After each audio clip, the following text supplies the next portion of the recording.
On peut, vous savez, dans l'homélie, commenter, expliquer les prières de la messe, les prières aujourd'hui de l'Ascension, comme celles que nous prendrons vers la fin, après la communion.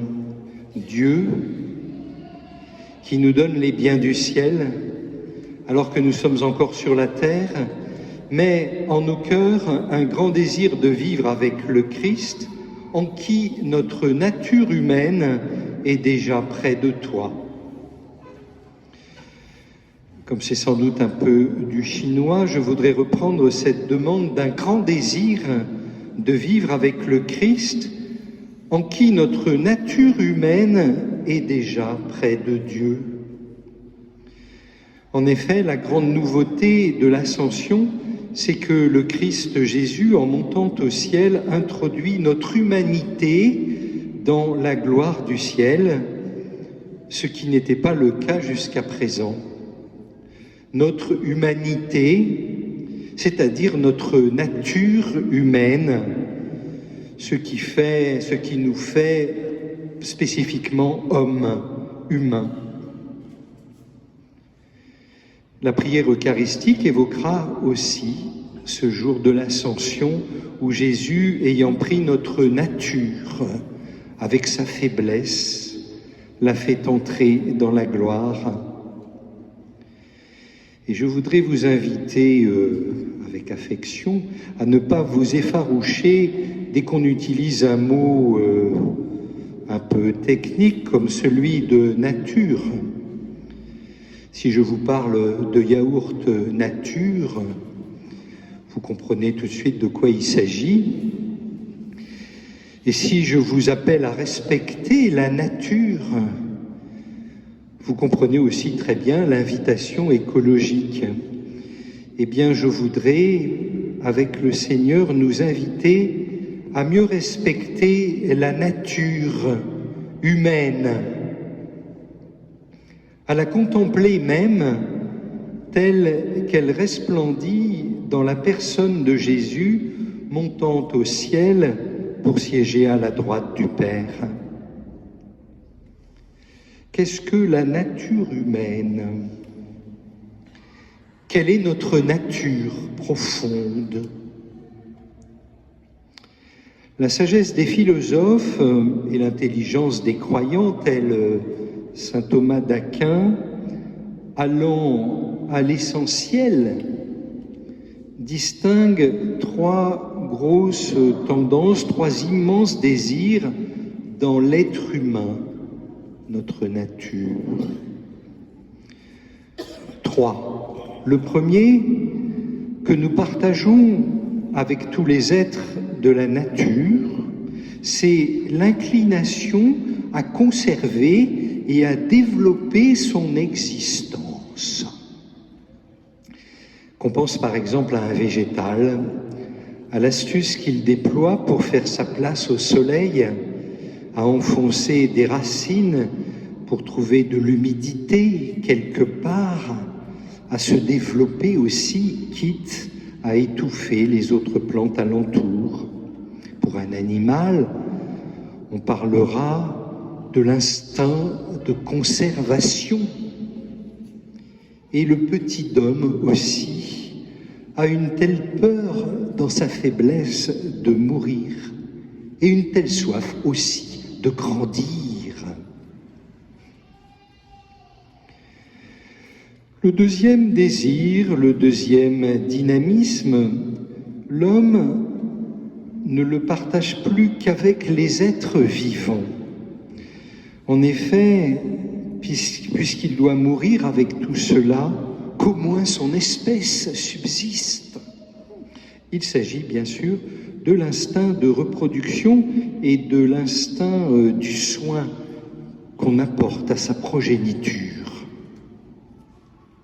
Je n'insiste pas sur l'énergie que l'homme, comme tous les vivants, y consacre. Et enfin, la troisième dynamique, la troisième tendance est propre à l'homme. C'est l'inclination à connaître la vérité et à vivre en société. L'homme dépend de ses semblables plus que tout être vivant.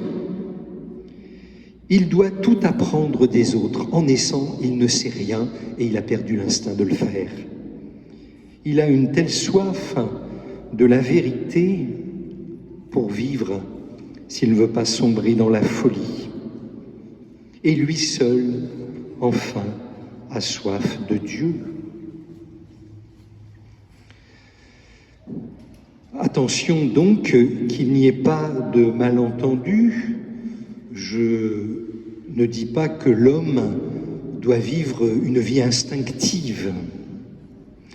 Quand la doctrine classique identifie 3 tendances majeures à l'œuvre dans notre humanité, instinct de conservation, instinct de reproduction, instinct grégaire finalement aussi, c'est bien sûr pour affirmer que ces 3 dynamiques doivent être humanisées, c'est-à-dire hiérarchisées, coordonnées, modérées, mais écoutées librement par la raison à la recherche du bien et de la dignité de la personne.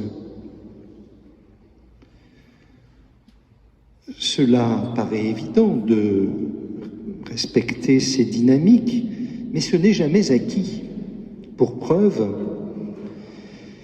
et c'est pour moi un motif de grande joie, nous avons échappé récemment de justesse à plusieurs législations contre nature.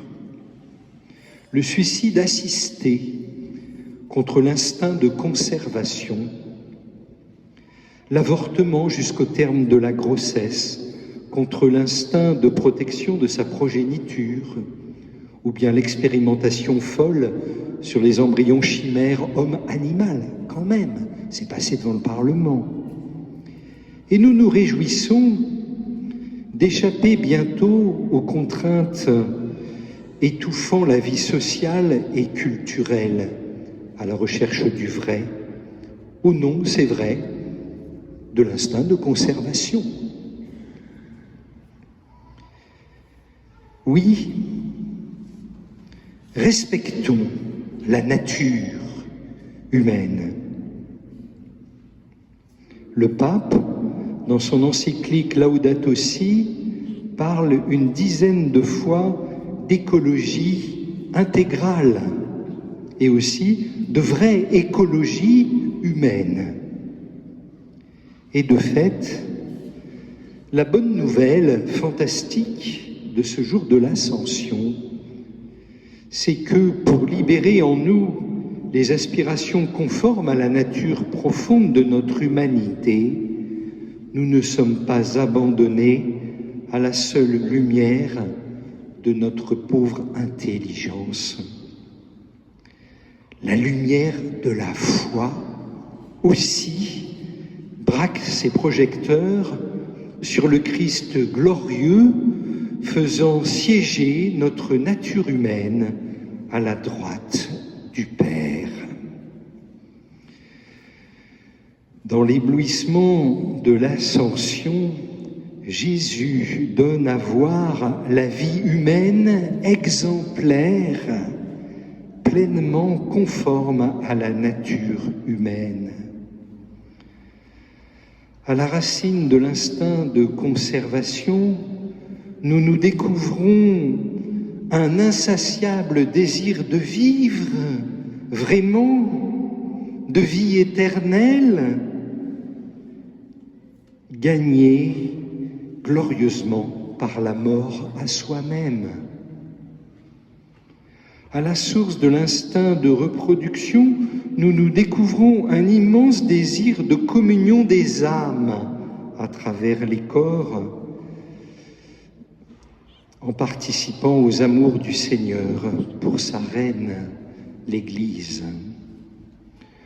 Au fondement du besoin de vivre en société, un profond désir de vraie amitié, de fraternité, parce que Jésus nous introduit en frères dans la connaissance trinitaire, dans l'intimité avec son Père. Le royaume de celui qui s'assoit aujourd'hui sur le trône grandit vraiment. Nous reconnaissons ces signes dans l'Évangile. Des mains sont imposées aux malades qui craignaient pour leur vie, mortellement empoisonnés, et ils s'en trouvent bien. D'autres mains saisissent le démon et expulsent ce serpent qui avait semé l'orgueil et la convoitise dans le premier couple humain. D'autres parlent les langues nouvelles de la justice et de la charité, cette vérité universellement comprise jusque dans notre société si divisée. Le Christ qui s'élève aujourd'hui en gloire attire à lui l'humanité comme le soleil attire la terre. Dieu qui nous donne les biens du ciel alors que nous sommes encore sur la terre, mais en nos cœurs un grand désir de vivre avec le Christ en qui notre nature humaine est déjà près de toi. Amen.